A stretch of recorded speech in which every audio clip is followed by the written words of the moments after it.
नमस्कार दोस्तों, स्वागत है आप सभी का एक बार फिर से हमारे यूट्यूब चैनल पावर प्लान अड्डा पे। तो आज हम बात करेंगे बॉलर के आरएलए टेस्ट के बारे में। आरएलए टेस्ट क्या होता है? Residual life assessment. ओके, तो इसके बारे में समझेंगे क्या होता है, कैसे होता है और ये टेस्ट हम क्यों करते हैं। ओके, तो डिटेल्स में समझेंगे इसके बारे में। तो बिना किसी देर के चलिए वीडियो को स्टार्ट करते हैं।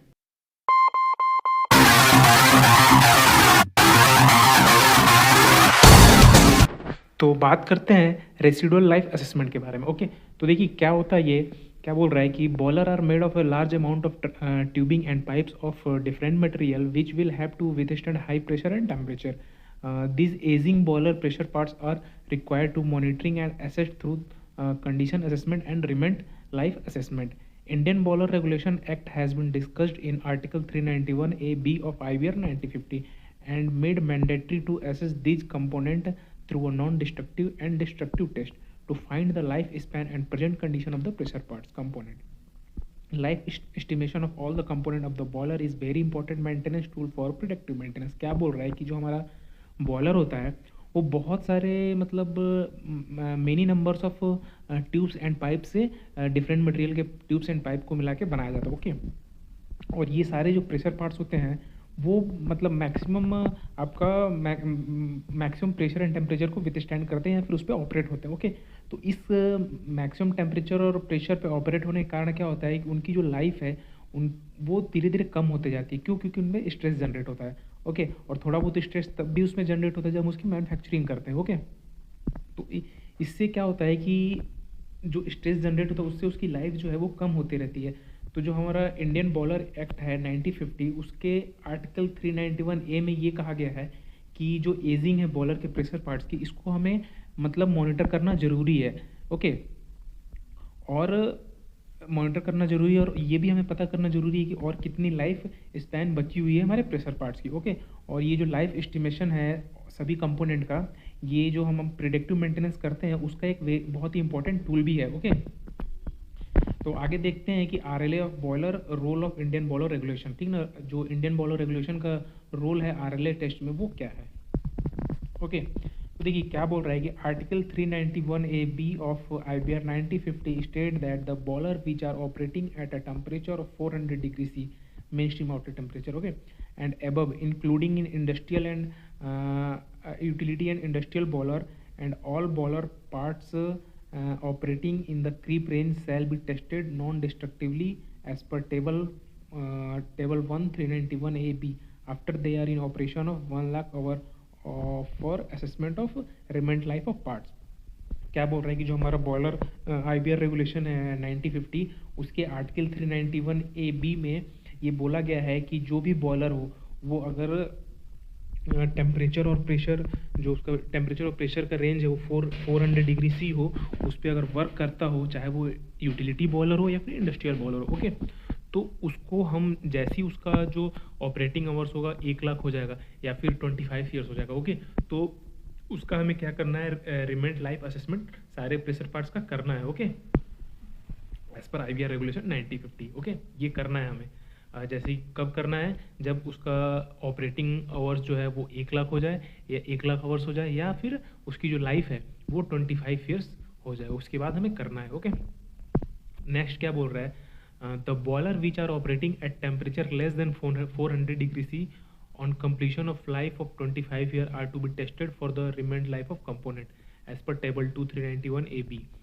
दूसरा क्या बोलता है ये आपका IBR 1950 कि जो बॉयलर, ऐसे बॉयलर जो कि 400 डिग्री सी से कम टेम्परेचर पे वर्क करते हैं उनका जो रिमेंट लाइफ असेसमेंट हम करेंगे वो आफ्टर 25 ईयर्स के बाद करेंगे। ठीक ना, ये जो किसके अकॉर्डिंग करेंगे, ये एज पर टेबल 2 391A(b) जो क्लॉज है IBR 1950 का उसके अकॉर्डिंग करेंगे। ओके, नेक्स्ट क्या बोल रहा है कि however the boiler working at a pressure less than 50 kg and temperature less than 400 such elaborate remnant life assessment is not mandatory, but in such case drum and header of such boilers shall be inspected by non-destructive test like ultrasonic test, magnetic particle test and dye penetration test.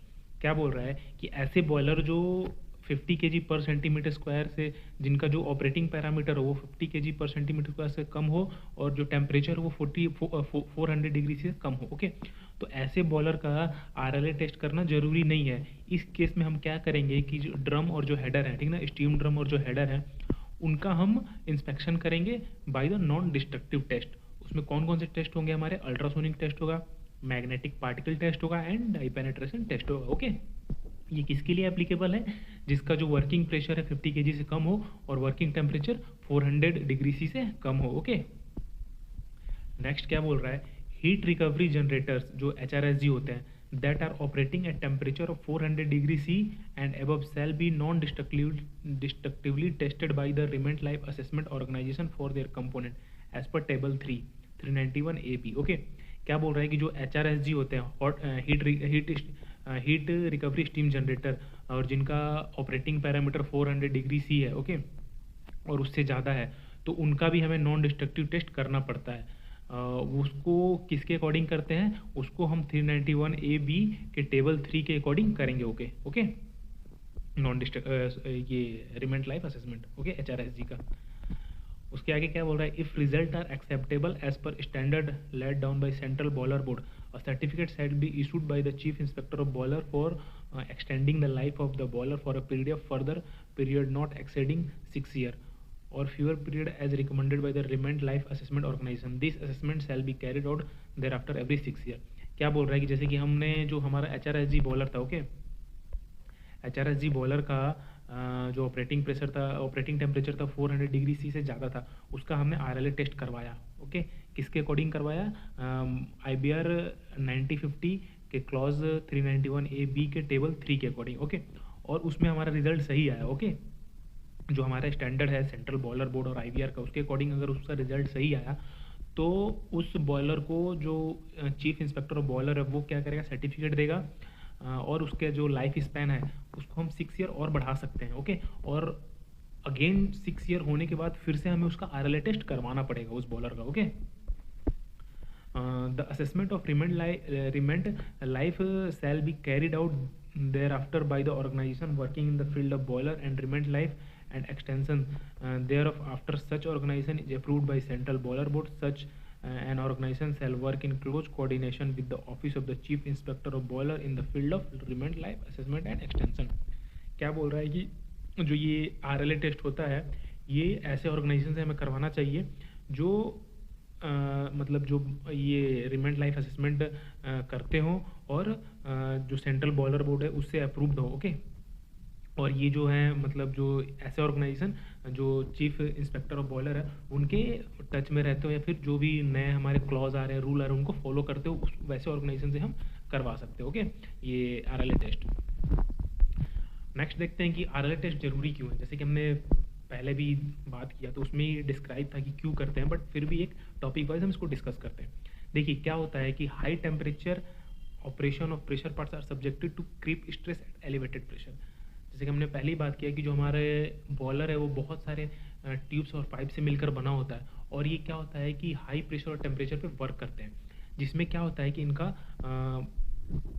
Creep stress और fatigue stress दोनों generate होता है। Okay, the fuel burn can cause corrosion in various area of boiler.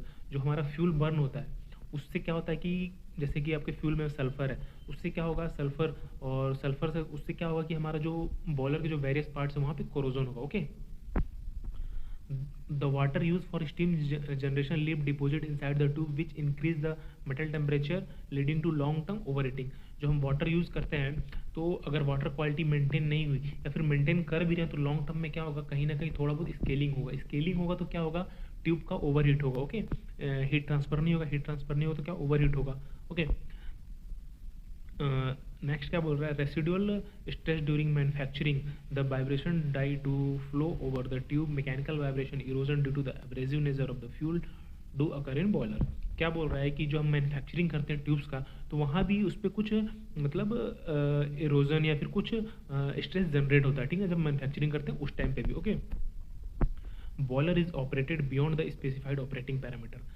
Boiler कभी कभार क्या होता है, जैसे हमने देखा होगा कि हमें थोड़ा मतलब स्टीम की रिक्वायरमेंट ज़्यादा है तो हम क्या करते हैं कि जो उसका मतलब कैपेसिटी है उससे बियॉन्ड हम 2-4% एक्स्ट्रा हम मतलब बॉयलर को ऑपरेट करते हैं। तो ये भी क्या करता है, ये इससे भी क्या होता है कि हमारा जो बॉयलर के प्रेशर पार्ट है उस पर स्ट्रेस जनरेट होता है। All of the above individually और combined lead to material degradation of different magnitude and will lead to failure. जितने भी हमने पॉइंट्स अभी ऊपर डिस्कस किए, ये क्या करते हैं कि कहीं ना कहीं जो मटेरियल फेलवर होता है उसके लिए कहीं ना कहीं ये पॉइंट्स रिस्पॉन्सिबल है। कौन कौन से पॉइंट? जो हम हाई प्रेशर टेम्परेचर पे हमारा बॉयलर वर्क करता है, ओके, या फिर जो हम बॉयलर में फ्यूल यूज़ कर रहे हैं उससे कोरोजन होता है, या फिर जो हम वाटर यूज़ कर रहे हैं उससे कहीं ना कहीं स्केलिंग होती है ट्यूब के इनसाइड, जिससे क्या होगा हमारा ट्यूब ओवरहीट होता है, तो उस पर भी हमारा स्ट्रेस जनरेट होता है, ओके। और जब हम मैन्युफैक्चरिंग करते हैं ट्यूब्स की, पाइप्स की, तो वहाँ भी कहीं ना कुछ स्ट्रेस जनरेट होता है। और जो हम बॉयलर को ओवर लोडिंग करते हैं उस पर भी स्ट्रेस जनरेट होता है। तो ये सारे पॉइंट्स जो हैं ये कहीं ना कहीं ट्यूब या फिर मटेरियल फेलुअर के लिए रिस्पॉन्सिबल होते हैं, ओके, कहीं ना कहीं। अब नेक्स्ट बात करते हैं कि आरएलए करते कैसे, ठीक ना। रेसिडुअल लाइफ असेसमेंट जो टेस्ट है वो कैसे करते हैं, क्या मेथोडोलॉजी है उसकी, ओके। देखिए, सबसे पहले इसके लिए हम क्या करते हैं कि जो भी बैकग्राउंड डाटा है वो पहले कलेक्ट करेंगे, ओके। अगर कहीं हमें आरएलए टेस्ट करना है तो उसका जो पास्ट डाटा है, मतलब क्या पैरामीटर चला वाटर का, क्या फ्यूल यूज़ करते थे, ओके, क्या ऑपरेटिंग टेम्परेचर प्रेशर था, क्या लोडिंग रहता था हमारे बॉलर पे, ये सारा डाटा हमें कलेक्ट करना पड़ेगा। और in RLA multiple non destructive and metallurgical test are done for accurate measurement of thickness, dimension and finding any anomalies which include erosion, corrosion, cracks, bulging etc। और क्या करते हैं कि जो भी हमारा आरएलए टेस्ट होगा उसमें जितने भी हमारे ट्यूब्स हैं, ट्यूब्स या फिर जो भी पाइप है उसकी थिकनेस, या फिर जो हेडर है पाइप ट्यूब्स है जो हेडर है उसके थिकनेस मेजर करेंगे, ओके, एक्यूरेट थिकनेस मेजर करेंगे, या फिर कहीं पे इरोजन, कोरोजन, या फिर कहीं पे बल्जिंग, ऐसी कुछ चीज़ें हो तो उसको भी हम एनालाइज करेंगे आरएल टेस्ट में। Understanding the actual degradation mechanism. उसके बाद अगर मान लीजिए कहीं मिलता है हमें इरोजन मिल गया, कोरोजन मिल गया, फिर कहीं क्रैक मिल गया पाइप ट्यूब्स में, या फिर हेडर में, या फिर कहीं बल्जिंग हुई है, तो उसका हम एक्यूरेट डिग्रेडेशन मैकेनिज्म क्या है, किस वजह से हुआ है, वो हम आइडेंटिफाई करने की कोशिश करेंगे। उसके बाद कहीं फटीक, थर्मल फटीक या फिर थर्मोमैकेनिकल फटीक तो नहीं है, ये हम एनालाइज करेंगे। थर्मल एजिंग हुआ वो हम एनालाइज करेंगे। क्रीप, एम्ब्रिटलमेंट, कोरोजन, ओके, ये सारा एनालाइज करेंगे through visual examine by an expert, okay. ये सारा जो वो होगा, मतलब विजुअलाइज करेंगे, एग्जामिनेशन करेंगे, वो जो एक्सपर्ट रहते हैं वो उनके थ्रू हम करते हैं, ओके। और नेक्स्ट उसमें क्या एक्टिविटी रहेगी हमारी, dimensional measurement eight critical location. जो भी हमारी क्रिटिकल लोकेशन वहाँ पे डायमेंशनल मेजरमेंट, जैसे कि हमने पहले बात की, थिकनेस मेजर कर लेंगे, ओके। जो ट्यूब्स होते हैं उसकी मेन क्या है, थिकनेस मेजर कर लेंगे। अगर थिकनेस कम हो गया दैट मीन्स कि वहाँ पे कुछ प्रॉब्लम है, उस ट्यूब को रिप्लेस करना पड़ेगा, फिर हेडर को रिप्लेस करना पड़ेगा, और सब फर्स्ट ऑफ ऑल तो हमें उसका रूट कॉज निकालना पड़ेगा, क्यों थिकनेस इसकी कम हुई है, okay. Collection of scale and deposit sample for analysis. अगर मान लीजिए कहीं पे एरोजन हुआ, कोरोजन हुआ, अगर उसमें स्केलिंग भी हुआ तो उसका हम सैंपल कलेक्ट करेंगे कि क्या रीज़न है, मतलब उसका स्केल डिपॉजिट होने का, ठीक ना। एनालिसिस करने के लिए उसका स्केल का सैंपल कलेक्ट करेंगे। थिकनेस सर्वे करेंगे, जैसे हमने पहली बात किया कि थिकनेस का सर्वे भी करेंगे। Internal oxide scale measurement at super heater tube and reheater tube. जो हमारा सुपर हीटर रीहीटर ट्यूब है उसमें इंटरनल ऑक्साइड स्केल मेजरमेंट करेंगे, ओके, सुपर हीटर और रीहीटर ट्यूब में। In situ hardness measurement with portable hardness tester. जो hardness test करते हैं हार्डनेस टेस्ट भी करेंगे पोर्टेबल हार्डनेस टेस्टर से, ओके। Suggestion and repairing. उसके बाद ये सारी चीज़ें एनालाइज करने के बाद जो एक्सपर्ट होता है वो क्या करेगा, हमें सजेशन देगा भाई ये करना है, या फिर जो दिक्कतें आई हैं लाइक थिकनेस कम हुआ है, या फिर कहीं पे स्केलिंग हुई है, किस टाइप की स्केलिंग है, ये सारा मतलब एनालाइज करने के बाद वो हमें सजेशन देगा, या फिर जो कुछ भी होगा मतलब रिपेयर करने का, रिपेयर कर सकते हैं, नहीं कर सकते हैं। फिर आरएलए टेस्ट के बाद अगर सारा कुछ सही रहा, ओके, तो उसका लाइफ स्पैन है और 6 ईयर बढ़ा सकते हैं कि नहीं बढ़ा सकते, ओके। तो वो सारा कुछ इन सारे डाटा कलेक्शन करने के बाद वो हमें मिलेगा, ओके। देखिए, और इम्पॉर्टेंट पॉइंट जो रिमेंबर करना है हमें आरएलए टेस्ट के लिए, ये अक्सर कई बार इंटरव्यू में पूछा भी जाता है, फिर कई बार ब्यूरी के भी एग्जाम में आ जाता है। देखिए, boiler is to be tested after operation of 1 lakh hour और it is completed life of 25 years. तो ऐसा कभी क्वेश्चन आ सकता है कि जो हम आरएलए टेस्ट करते हैं वो कितने आवर्स ऑफ ऑपरेटिंग के बाद करते हैं, ओके। तो इसका आंसर क्या होगा, 1 लाख आवर्स या फिर after 25 years. Okay, 25 years of working. Okay, after first RLA life is to be extended for a period of 10 years depending upon report. Okay, तो जो हम RLA टेस्ट करेंगे उसके बाद हम जो उसका लाइफ स्पैन उसको 6 ईयर या फिर 10 ईयर्स के लिए एक्सटेंड कर सकते हैं। कि ये पूरा डिपेंड करता है कि रिपोर्ट कैसी आई है, ठीक है ना। उस रिपोर्ट पे पूरा डिपेंड करेगा कि इसकी लाइफ स्पैन को और एक्सटेंड करना है, इस बॉल को हम और आगे चला सकते हैं या फिर नहीं चला सकते। ओके, और जैसे कि हमारा मान लीजिए कि लाइफ स्पैन एक्सटेंड हो गया हमारा, लेट्स की 5 ईयर या 6 ईयर के लिए एक्सटेंड हो गया। ओके, तो आफ्टर 5 ईयर्स अगेन हमें उस बॉलर का RLA टेस्ट करना पड़ेगा।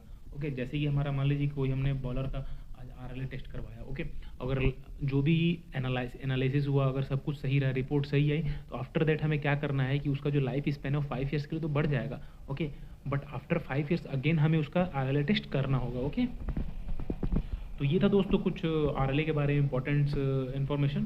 तो आई होप ये आपको समझ में आया होगा कि RLA क्या होता है, कैसे करते हैं और क्यों करते हैं। तो अगर वीडियो में कुछ कन्फ्यूजन रहा तो आप कमेंट करके जरूर पूछिए। वीडियो कैसा लगा जरूर बताएं। वीडियो को लाइक करें, चैनल को सब्सक्राइब करें और अपने दोस्तों के साथ जरूर शेयर करें।